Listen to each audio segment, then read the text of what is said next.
about Kyle Dubas and when is it his time? When is it time to blame him? Or something, right? That's what you wrote? My thing is more to do that. The backup situation. That you don't have the cap space. Okay, we'll get to the backup situation. Yes. So this is a Facebook comment. I don't remember what the post was. Dubas has got to go. He has ruined this team as fast as Hunter and Lou built it. I love how he put Hunter in there. What is Shanahan thinking? This team is a disaster. Not making playoffs is the embarrassment needed, even though Dubas will come out saying, I still believe in this team. Ha ha ha, ha ha ha ha ha. Question. Zip it. How old is the person? I don't know. I was too afraid to check. I guarantee you we both know how old their this guy profile is. picture is them with a goatee and sunglasses on. Probably. Are you kidding me? How can... Listen, we've talked about this before. Bringing in Lou and bringing in Shanahan and bringing in Babcock was what we needed at the time. But to sit here and tell me that we need to bring them back, bring the band back together... Really? And by the way, Hunter is so great. That's why he's in the OHL still. Well, I think that's more of his... I wonder if that's his choice. I wonder if he got called... I think the only people calling him are Hockey Canada. That's true. That's true. And we've made that very clear, by the way. Oh, yeah. I'm just confused how you look at this team. Let's say last night. You watched the game last night. And you tell me you'd rather watch some boring old piss BS hockey. I want to see a team score goals. I don't want to see players beating the crap out of each other. I don't know how more clear I can be. I don't know how more clear I can be. I think it's ridiculous. Alex, I think it's a big problem that because of social media, you know what's funny? Before I started doing this journalism stuff at Ryerson, I hated using the term social media, but I use it now to sound professional. What would you rather use? I know, it just sounds weird. It just felt like an old person term to me. Okay. But I just lost all credibility saying old people. But you know what? It's just we take it too seriously. I think at points because like the two of us, I think, or just general. Everyone does because it's you know it's the idiots and they are the loudest. What gets the most attention, Alex? It's negativity. Steve says it. What gets more views, Steve's hat picks or the dang-its? It's the dang-its. All right. No, I know, I get it, but the thing is, it's so. When you go click on anything Leafs, like, to be honest, I'm not going to lie, most of the things I click on are Leafs related. I'd assume most of the things you click on are Habs related. Yes. Right. So every time I click on the comments, so you know what, maybe I can get something useful out of it and maybe talk about it on the show. Every time I click it, it's something about Dubas. And listen, you know, I am the biggest Dubas fan. Mm-hmm. From day one, I knew that he was the right hire because I knew he was going to better this team. And I know, listen, he's never been a GM in the NHL before. He's new. And I get it. The negotiations did not go well. But you can't sit here and tell me that he's the worst GM for this team and that anyone else would have the same problem. You're telling me Lou would handle this 10 times differently than Kyle Dubas. Lou trades Nylander. Lou trades 100%. Nylander? What does he do with Mitch Marner? Yeah, you're telling me he trades Mitch Marner? That's stupidity. That's just stupid. That's a possibility that he would, because I think Lou trades Mitch. That's stupid that's what would happen. That's just stupid. Komarov is still a Leaf. Matt Martin is still a Leaf. Bozak is probably still a Leaf. Don't tell... Yeah, because John Tavares is not coming to the Toronto Maple Leafs. He's probably a Shark, if we're honest. Probably a Shark. Probably a Shark. making $2 million more. Because the big thing was Dubas put together the pitch, right? Yeah. And of course he brought in Masai Ujiri. I don't see Lou doing such a creative thing. I think that was what really swooned Tavares. So yeah, they don't probably have. Yeah, they don't. You're right. They probably don't have Mitchie. They probably trade Nylander, or at least I think one of them goes at least. But because I think there was a mishandling at the start of the negotiations with Nylander. I think the Marner one was just a mess with everything going on with Ferris. But I think Nylander probably gets signed a more reasonable thing or earlier. But I think Mitch is probably gone if he holds out like he does. I wonder. Ferris. We've talked about it before. We know the culture that Babcock created in that locker room. Mm-hmm. And we've talked about this before. If Babcock is not coach, what do the negotiate all three negotiations, what do those negotiations look like? Mitch is easier for sure.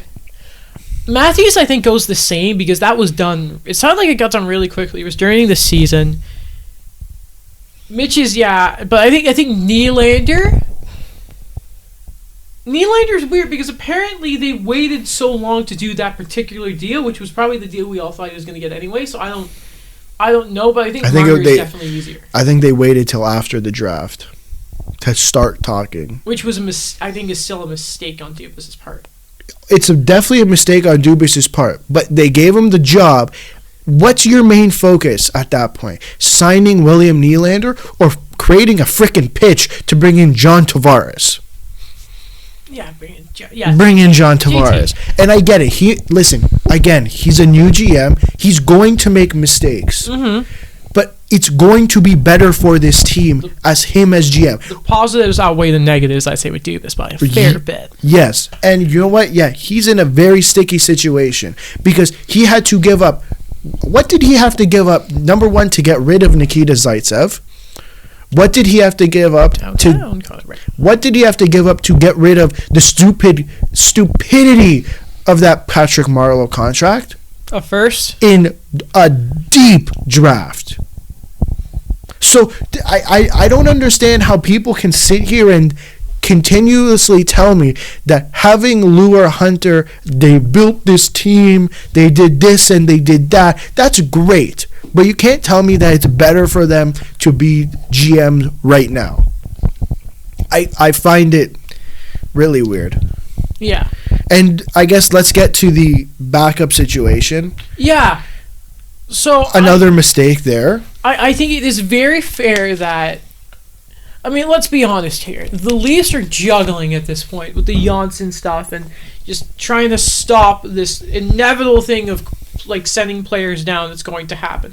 They got lucky quotes, but then, it took Tavares getting hurt, Marner getting hurt, Janssen now getting hurt. It is and a lot of people scoff at this because, they don't have the room to go out and get a really good backup. And a lot of people are like, you don't need a backup because Freddie Anderson, their record with Freddie is amazing, but the problem is, and I can tell you this, because Antti Niemi, the significance of having a good backup goalie has never been more prevalent in the league like it has in the past few years. Yes, for sure. Dallas need it because their travel is the worst in the league, but, I mean, you look at Carolina, what it did for them. Boston, hello, Tuukka Rask. Of course, Yaroslav Halak was never going to be the starter in the playoffs, but look at what they did allow for Tuukka Rask. I've been yelling about with Carey Price. So, yeah, what I want to ask you here is should Dubas get some blame, legit here, for the cap situation they're in? Yes, of course, you'd rather pay your stars than overpay your lower guys. For putting him in a spot where the backup goalie is a giant question mark and could cost them a spot in the playoffs. For sure. And I don't think it's going to cost them a spot in the playoffs. What do they do? Because Hutch, I think we can both say, I think Hutch is... Yeah, not happening. It sounds like he's getting one more start in this road trip the Leafs are on. And that's it. I think they should give Suo another shot because he didn't get a fair one. But what if Suo doesn't work out? So here's the thing, and yes, all blame is going on. All blame. Blame is going on to Dubas for the cap situation that he is in. He's currently in. Now, a lot of people are complaining about the Cody Ceci contract, and. Shut up. And I get it. No, I understand. He's not good. It's a nightmare. Who would play? Who is who was out there, or who would you sign, or in the organization that could play in the NHL right now? Because we knew Liljegren not ready.